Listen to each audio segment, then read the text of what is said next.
Reno 16-এ আপনারা পেয়ে যাচ্ছেন এআই রিমিক্স কোলাজ, একটা দুর্দান্ত ফিচার্স। চলো বন্ধুরা দেখে নিই এআই রিমিক্স কোলাজ কীভাবে কাজ করে। ফটোস ওপেন করে ক্রিয়েট অপশনে আমরা এআই রিমিক্স কোলাজ পেয়ে যাব।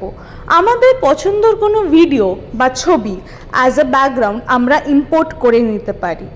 এরপর আমাদের পছন্দের আরেকটা ভিডিও বা ফটো আমরা অ্যাজ আ স্টিকার অ্যাড করে নেব। এআই স্মার্ট কাটআউটের সাহায্যে আমরা শুধু সাবজেক্টটাকে রেখে ব্যাকগ্রাউন্ডটা অটোমেটিক্যালি রিমুভ করে নিতে পারি। স্টিকারটা আমরা আমাদের মতন অ্যাডজাস্ট করে নেব। এছাড়া স্টিকারটাকে হাইলাইট করার জন্য থাকছে আউটলাইন স্টাইল। এভাবেই তৈরি হয়ে যাচ্ছে এআই রিমিক্স কোলাজ। সেভ করলেই আমরা পেয়ে যাব একটা ক্রিয়েটিভ আর ট্রেন্ডি শট সোশ্যাল মিডিয়ার জন্য।